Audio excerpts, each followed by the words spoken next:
This is Land of Havilah, Song of Songs 2. The Dueling Daydreams continue. The Bible as originally written wasn't divided into chapters, which is important to keep in mind because whenever we begin a new chapter, oftentimes we're coming in on the middle of something, which is the case right now. As we begin this chapter, the woman's still daydreaming about being in Solomon's palace, probably already married to him, dining with him, on the couch with him. She's swept away by his appearance and presence. She's captivated by his eyes. She's feeling beautiful and says to herself, verse 1, I'm a rose of Sharon, a lily of the valleys. Comment, his attention's making her feel pretty. Sharon is the coastal plain northwest of Jerusalem. The species identification of a rose of Sharon or lily of the valley is anyone's guess. The point is that the man has changed her self-image. She's feeling like a flower. Now Solomon will speak briefly, but probably the easiest way to think of it is that it's her imagining what he says. Verse 2. As a lily among thorns, so is my love among the daughters. Comment, he says she's a lily among thorns. Everyone knows it's not true. Everyone knows there are lots of beautiful women and handsome men out there. No one stands out so distinctly as being a lily among thorns, except that when we're in love, that other person truly is it. Each of us is truly it to God. He said to love him with all our heart, soul, mind, and strength, which is his expression that he should be our it. In the Gospel of John, John didn't refer to himself much. When he did, he called himself the disciple whom Jesus loved.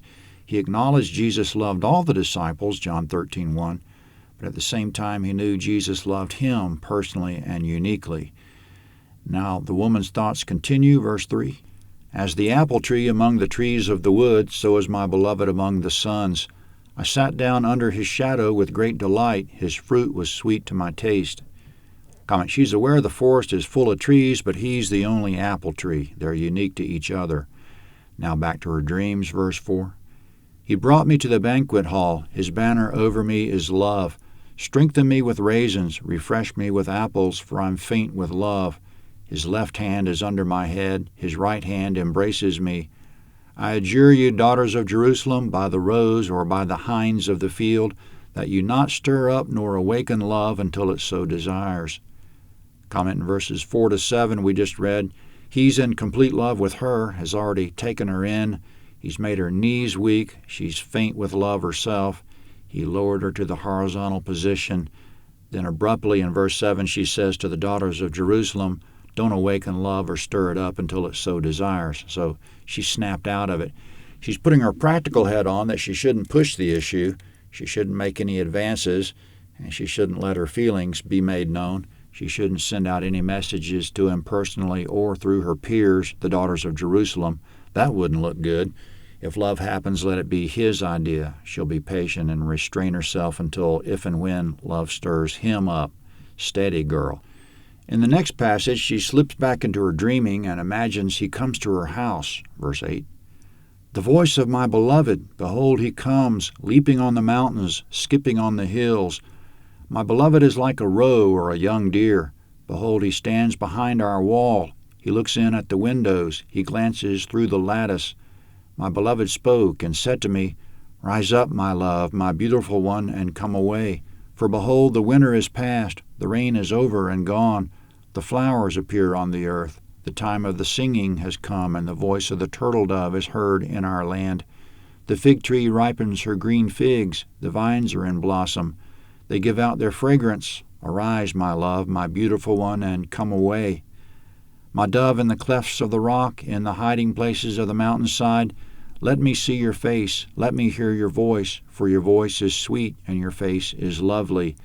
Catch for us the little foxes that plunder the vineyards, for our vineyards are in blossom.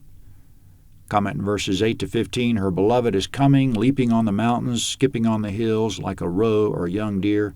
He's got the energy of a young man in love coming to her house. In verse 9, it must be imagination because it wouldn't be acceptable in real life to spy from behind a wall or look through the window or lattices. That would be completely creepy if it weren't for the fact that she's in love with him, so it's already a Romeo and Juliet type of situation with Juliet standing on her bedroom balcony and Romeo spying on her, which she welcomed because she already loved him. Anyway, he spoke to her privately through the lattice or window to come away with him in verse 10, quote, "Rise up, my beautiful one, and come away," end quote. Then the beauty of the situation is depicted in verses 11 to 13, that winter is past, spring has come, everything's in bloom, and so forth. Then he says to her in verse 14 he wants to take her to a private place in the cleft of the rock on a mountainside and romance her. And in verse 15 is enigmatic about catching the little foxes that are plundering the vineyards, for our vineyards are in blossom. Maybe it's that their love is blossoming, and he doesn't want any hindrances. He wants her to be of the same mind with him, that they'll put aside anything that stands in the way of the relationship. They'll pursue this thing. Her response, verse 16, "My beloved is mine, and I am his. He browses among the lilies until the day is cool and the shadows flee away. Turn, my beloved, and be like a roe or a young deer on the mountains of Bether." Comment, she wants to use the rest of the day to go to that private place he suggested and be intimate with him. So in this chapter, she dreamed he might be interested, and it turned out he was, at least in her imagination.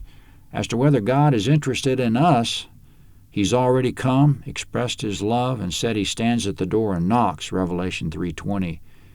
His banner over us is love from this chapter. Song of Songs 3 is next.